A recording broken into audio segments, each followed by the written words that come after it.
कि फ्रांसीसी सफ़ीर को मुल्क बदर करने की करारदाद असम्बली में मैं पेश करूँगा, और अगर किसी और ने पेश की तो मैं उसकी हिमायत का ऐलान करूँगा। एमएनए मर जाएगा लेकिन ना नहीं करेगा, क्योंकि उसके सामने उसका वोटर खड़ा हुआ है, उसने अगला इलेक्शन भी लड़ना है साल 1.5 साल के बाद। अस्सलाम वालेकुम रहमतुल्लाह। 16 फरवरी की तारीख दी गई थी हुकूमत को कि आप सफ़ीर को भेजें, नहीं तो हम दोबारा आ रहे हैं। अब वो तारीख 2 महीने एक्सटेंड हो चुकी है। अब वीडियो को पूरी तरीके से गौर से सुनिएगा, कुछ जज्बाती बातें नहीं है, बड़ी लॉजिकल बातें, क्योंकि टीएलपी के बाद अगर कोई बंदा इस मामले को सबसे बेहतर तरीके से समझता है तो वो मैं समझता हूँ, क्योंकि 2 मरतबा मैं इस मुज़ाकरात के फ़ेज़ से और धरनों के फ़ेज़ से ज़ाती तौर पे गुज़र चुका हूँ। और इन्हीं मामलों में एक 2017-18 के दौर में, 2018 में जब हॉलैंड में गुस्ताखाना खाके आए हुए थे, तो उस वक्त हम लोग निकले थे, इमरान खान हल्फ उठा रहा था और हम लोग निकले, रेड जोन में घुसे, और पहली करारदाद हमारे वहाँ बाहर धरने के दौरान जब असम्बली में पहली करारदाद पेश हुई तो वो हॉलैंड में गुस्ताखाना खाकों को के मजम्मत की करारदाद पेश हुई। मामला इंटरनेशनलाइज हो गया और हम लोग वहाँ से मुज़ाकरात करके उठे, गए थे कि जी आप सफ़ीर को भिजवाएं। अब ज़ाहिर है कुछ आपको नेगोशिएट करना होता है, कुछ गवर्नमेंट को करना होता है, और हम इस मामले पे उठे कि गवर्नमेंट इस मामले को OIC और UN में उठाएगी। वो हमें कामयाबी मिली, OIC में भी उठा, UN में भी उठा। जो पाकिस्तान एक गरीब मुल्क है, जो कर सकता था वो उसने किया। कि दूसरा एहतजाज जो हम लोगों ने किया वो फ्रांसीसी सफ़ीर को मुल्क बदर करने के लिए इस 12 रबीउल अव्वल को TLP के एहतजाज से 3 हफ्ते पहले हम लोगों ने एहतजाज किया, धरना दिया।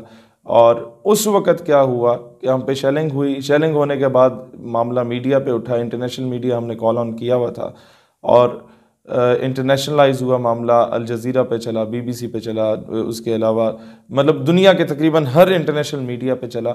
और जो हमारे तरफ से जिम्मेदारी आयद थी वो ये थी कि आपने इस मामले को दुनिया के सामने ये रखना है कि पाकिस्तानी कौम मुर्दा ज़मीर कौम नहीं है, या मुसलमान मुर्दा नहीं हो गया कि अपने नबी अलैहिस्सलाम के मामले में वो बिल्कुल ही खामोश बैठ जाए। तो मुसलमान उठा, उसने डंडे भी खाए, रबड़ बुलेट्स भी खाई और शेलिंग भी खाई। वो अलग मामला है, ये बयान नहीं किया जा सकता कि हमें सांस आ भी नहीं रही थी। हम लोग सारे जिस तरीके से वो पले बड़े हैं और जिस माहौल में पले बड़े हैं, उसके बाद ये सारा कुछ देखना ये बड़ा मुश्किल काम होता है। अब मामला इंटरनेशनलाइज भी हो गया, दुनिया को भी पता चल गया कि जी ये कोई इस तरह की गुस्ताखी हुई है, और उस पर पाकिस्तान करते अमल बड़ा अच्छा है पाकिस्तान की आवाम का। अब मामला ये था कि या आपने अपनी स्टेट के साथ लड़ाई करनी थी, 2-4 पुलिस वाले मारने थे, 12-14 अपने बंदे आप लोगों ने मरवाने थे, या आप खामोशी से उठ के बॉल जो है वो गवर्नमेंट की कोर्ट में जाके फेंक आएँ कि जनाब हमारी जिम्मेदारी पूरी हुई, अब आप इस मामले को पूरा करें। अब गवर्नमेंट ने हमसे कहा कि मामला हम लोग असम्बली में उठाएंगे। उस वक्त तो हम पे बड़ा एतराज़ हुआ, और हमारी जो शूरा थी स्टेट यूथ पार्लियामेंट की, उसने कहा कि जनाब लोग क्या कहेंगे। मैंने कहा लोग भाड़ में जाएं, लोग क्या कहेंगे, मैं अपनी कौम को अपनी रियासत के साथ लड़वा दूं, मैं इतना बड़ा बेगैरत नहीं हूं कि अपनी लीडरी चमकाने के लिए काम करूं। हम हुजूर अलैहिस्सलाम के लिए आए थे, जो मामला हमने उठाना था वो हम लोग उठा चुके हैं। अब खामोशी से यहाँ से आप लोग उठें, गवर्नमेंट की कोर्ट में अभी बॉल है, उसने हमसे वादा किया है, अब वो उठाती है मामले को या नहीं उठाती, ये गवर्नमेंट और अक़वाम आलम या आलम इस्लाम का मामला हो गया।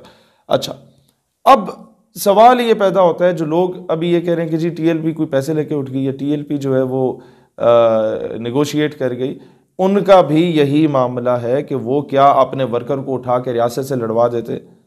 रियासत तो पहले हुकूमतें जो हैं वो बेवकूफ़ी कर चुकी हैं, हज़ारा किलिंग के मामले में एक तबके को मुल्क से नाराज़ कर चुकी हैं, फिर ये ऐसे ढगे हैं कि इन लोगों ने लाल मस्जिद ऑपरेशन करके दूसरे तबके को मुल्क से नाराज़ कर दिया। अब इनकी ये कोशिश है कि जो तीसरा तबका इस मुल्क का 70-80% है उसको भी रियासत से लड़वा के एंटी स्टेट कर दो, या उसको जो है बागी बना दो।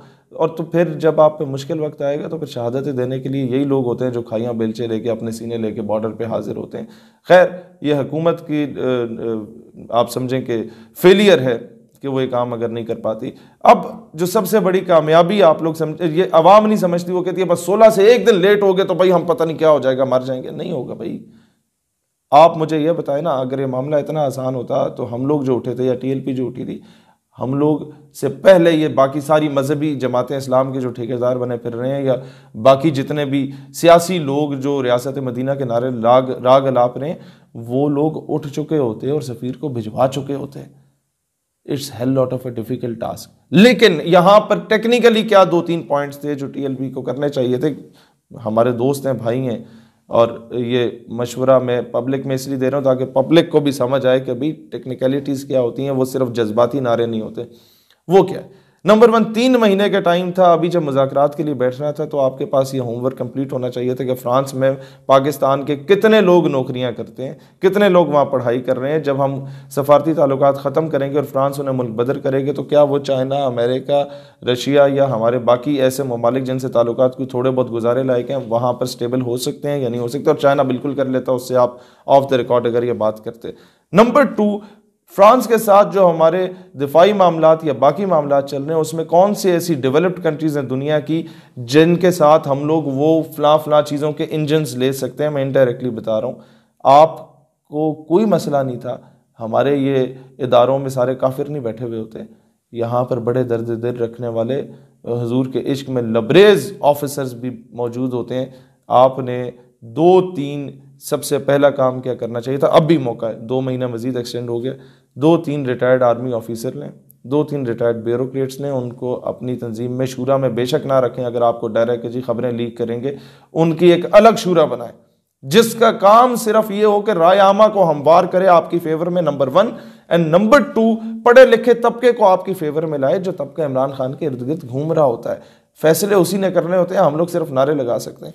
तीसरा काम क्या होगा कि वो अपने सर्विंग कोर्स मेट्स से जाके मिलें जो लोग अभी इस वक्त फौज में या ब्यूरोक्रेसी में, और उनसे पहले तो पूछें कि भाई अगर तो हम इस सफ़ीर को निकालते हैं तो कौन कौन से ऐसे ममालिक हैं जिनसे हम लोग वो चीज़ें ले सकते हैं जो हम अभी फ्रांस से ले रहे हैं, जिसके बगैर हमारा सर्वाइवल मुश्किल हो चुका है।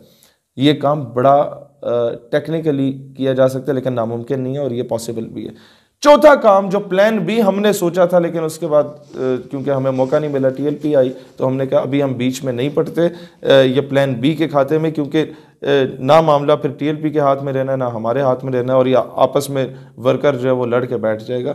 तो हम लोगों ने ये कहा कि नज़रिए के लिए कोई भी निकले हम उसके पीछे होंगे। वो प्लान बी मैं अभी टीएलपी के सामने रख रहा हूँ, अगर आपको बेहतर लगे इसे अपना लें। हम लोगों ने खैरी अपने लिए रखा हुआ है, वो ये है कि अगर अभी अप्रैल की जो तारीख आपको दी गई है उसमें भी गवर्नमेंट ये कहती है कि जनाब शायद पॉसिबल ना हो, हम लोग मर जाएंगे, भूखे हो जाएंगे, तो आप सबसे आसान काम ये है, असम्बली में तो मामला अभी भी जा सकते हैं, एक एमएनए से आप जाके मिलने वो असम्बली में करारदाद पेश करे हो सकता है। लेकिन उसके लिए होमवर्क क्या है, वो ये है 2 रास्ते। नंबर 1, एक आप अपना डेलीगेशन बनाएं, उसमें अगर हेल्प आउट आपको चाहिए तो हमारे लोग जो इन चीज़ों को बेहतर तरीके से समझते हैं, वो नौजवान तैयार हैं, पढ़े लिखे तबका है जो सही तरीके से कन्विंस करना जानता है, वो आपका साथ देगा। वो वफ्द पाकिस्तान के हर पॉलिटिकल पार्टी की लीडरशिप को जाके मिले और उससे जाके कन्विंस करे कि मामला ये हमारा या किसी मौलवी या पीर का नहीं है, ये पूरी उम्मत मुस्लिमा का मामला है, नामूस रिसालत का मामला, लिहाजा ये करारदाद आप पेश करें और मुतफ़िका तौर पे मंजूर हो, इस पे कोई पॉलिटिक्स ना हो। एंड नंबर 2 ये है कि आप एक जुम्मे का दिन रखें जिसमें आप ऐलान करें कि इस जुम्मे को, जुम्मे की नमाज के बाद हर बंदा अपनी मस्जिद का जुलूस लेके अपने एमएनए के घर के बाहर जाएगा और वहां जाके एहतजाज करेगा। इस पर ना कोई पर्चा होगा, ना कोई फोर्थ शेड्यूल होगा, ना कोई और मामला होगा। अपने हल्के की आवाम अपने ही एमएनए के पास जा रही है, हर पार्टी का वर्कर अपने एमएनए के पास जा रहा है और स्टाम्प पेपर लेके जा रहा है जिस पे वो ये लिखा होगा कि फ्रांसीसी सफीर को मुल्क बदर करने की करारदाद असम्बली में मैं पेश करूंगा, और अगर किसी और ने पेश की तो मैं उसकी हिमायत का ऐलान करूंगा। एमएनए मर जाएगा लेकिन ना नहीं करेगा क्योंकि उसके सामने उसका वोटर खड़ा हुआ है, उसने अगला इलेक्शन भी लड़ना है 1.5 साल के बाद। तो इस तरीके से आप 350 में से 150-200 एमएनएस के सिग्नेचर्स यूं ले सकते हैं और बाकी जो 100-150 बंदे हैं वो उन एमएनएस को आप कन्विंस कर सकते हैं, और बाकी जब हवा क्रिएट होगी तो हर बंदे ने आपका साथ देना है। अदरवाइज जो रूलिंग पार्टी है वो तो कभी ये काम नहीं करेगी क्योंकि उसने इंटरनेशनल सतह पे अपने आप को महदूद नहीं करना, और ऑपोजिशन पार्टी इसलिए ये काम नहीं करेंगी पीपल्स पार्टी और पीएमएलएन क्योंकि उन्होंने अगली गवर्नमेंट में आना है। उन्हें अमेरिका अपने बूट पॉलिश करने का 5 साल का मौका नहीं फराम करेगा अगर वो इस तरह की करारदाद पेश कर लेते हैं। उसके लिए आपको एमएनएस को डायरेक्ट अप्रोच करना होगा अवाम के जरिए और लीडरशिप को अपनी शूरा के जरिए। तो इस तरीके से ये काम बड़े आराम से और बड़े स्मूथली प्रैक्टिकली इम्प्लीमेंट हो सकता है। और फिर मैं आवाम से कहता हूँ कि आप लोग, कई इस तरह के लोग हैं जो कहते हैं जी हम लोग तहरीक छोड़ रहे हैं, ये इस तरह का मामला है। मैं उनसे भी कहता हूँ कि मैं तहरीक का खैर ख्वाह ज़रूर हूँ, मेंबर नहीं हूँ, लेकिन एक बात मैं हमेशा कहता हूँ कि तहरीक उन तमाम जमातों से लाख गुना बेहतर है, उन बड़े बड़े गदी नशीनों और मौलवियों से लाख गुना बेहतर है जो झुग्गियों में घुस के बैठे हुए हैं। कम से कम ये मैदान में निकले तो हैं, कम से कम इन लोगों ने मामला इंटरनेशनलाइज तो किया है। तो कोई भी बंदा इस तरह का काम करता है किसी भी मकतब फ़िक्र का, अगर उसका साथ नहीं दे सकते तो उसकी राह में रुकावट ना बना करो। पाकिस्तान हमेशा